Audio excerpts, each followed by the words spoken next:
Hi stylettes and divas, it's your girl Sadiva, and today we are going to do some starter lock rows. This client has locks in a high top fade that I started about 2 years ago. He is tired of that fade, so we're going to add some locks to the back. I did start these rows all the way back in December, so make sure y'all watch to the end so I can show y'all a picture of his locks. Now, I can't wait for y'all to see this 9-month growth. I'll also post a picture of his starter locks right now, so y'all don't have to wait on that. Here they go right now. This is going to be such a fun and easy video to follow, as I will be highlighting the most important things when it comes to adding the starter lock rows. I do have a starter lock tutorial that I just uploaded with my client Megan. If you are looking for a more in-depth starter lock tutorial, please go check that out. I'll place the link on my screen right now. Before we get started, make sure y'all add some lock emojis in the comments and go ahead and hit that subscribe button. Now, let's go ahead and get into it, divas. Starting off on freshly shampooed and conditioned hair, we're going to detangle this half row. I'm using a wide tooth comb and As I Am's pomegranate and passion fruit curl and enhancement smoothie. So for the parting, we are going to go ahead and part ear to ear right above where there is no hair from the front added in. So we're sectioning off the back from the middle and the front. I like to do this parting method every single time I style any individual braid style, locks, you name it. This is a great way to start a foundation. Now, you decide how many rows you want in the back. It does differentiate between each client's hair type, density, and size. For this particular client, the size of these locks are standard, so I decided on 3 rows in the back. Now, here is an example of some clients, the lock size that I've done: extra small, small, standard, large, and extra large. Now we decided on the size. Next, I'm ready to make the coils. I'm using Design Essentials Coconut and Moni Curl Defining Gels. This gel smells absolutely amazing and has a phenomenal slip. It's so important to have a gel that has a great consistency in order to create that perfect coil. I'm using the comb over method, which is further explained in my starter lock tutorial. If you haven't watched that, I don't know what you're waiting for. I'm using this method. I continued this for 3 rows. After each row, I spray the coils with the spritz. This helps maintain a hold. I'm going to let the video play and I'll be back when all 3 rows are done. Pay attention, y'all.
Now that we're back, I want to point out something very important when it comes to adding these starter lock rows. When you get to the last couple rows closest to the mature locks, you want to section off the hair so it can be added and rationed out to those mature locks. Barbers don't cut in a straight line unless it's at the hairline. So to get rid of that uneven fade, you want to section off the hair so it's easier for you to part when you're doing the retwist. This also helps to prevent breakage. In some cases can be very beneficial for the client because the hair closest to where the barber is cutting and creating the fade, it is usually the thinnest and the weakest. So you can help out a little by adding hair to these locks that are closest to the edge. Now let's go ahead and highlight what's most important when doing these starter lock rows. You want to start on clean hair that is shampooed, conditioned, and detangled. Products are very important. I use cream to detangle the half fro, and I use the As I Am Curl Enhancement Smoothie. I also use the Design Essentials Coconut and Moni Curl Defining Gel to create those beautiful coils. I also use Spritz, the Iso Plus Stronghold, to help hold everything together.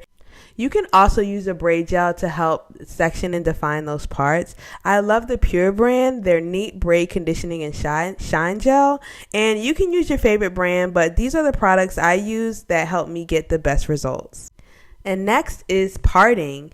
For the foundation, you want to make sure you section the back away from the front and the middle and use the ear as a guide. Then you want to go ahead and determine the lock size. This depends on the client's mature locks. You want to make sure the new locks are around the same size. Next is rationing. You want to make sure when you get to those mature locks, you are giving these some of that fro love too. Adding in the hair can be very helpful when it comes to preventing breakage and also makes it easier when you go to retwist it. And there we have it, divas. These are the most important things in my opinion when it comes to starting your lock rows. If you have any questions at all, do not hesitate to reach out in the comments, and make sure y'all follow me on all my social media platforms at Sadiva and at StyleSadie.s and at Golden Chic. And go ahead and drop some lock emojis in the comments if you like this video. Don't forget to like and subscribe this video. And don't forget to like this video and go ahead and press that subscribe button. Subscribe to my channel. We got some heat coming up soon. And I will see you next time, divas. Thanks for watching. The video is not over yet, stylists and divas. Make sure to keep watching. Keep watching to the end because I will show you this 10-month difference. I'm uploading this video is October, and we actually started these locks back in December. I need to do a better job at keeping y'all updated, so we are definitely going to keep y'all updated on my lock clients. I got some heat for y'all dropping, some new videos, some new content, so make sure y'all subscribe. I know I just said it, but I'm gonna say it again so y'all can actually hit that subscribe button. And yeah, divas, thanks for watching. I will see you in my next video. Bye.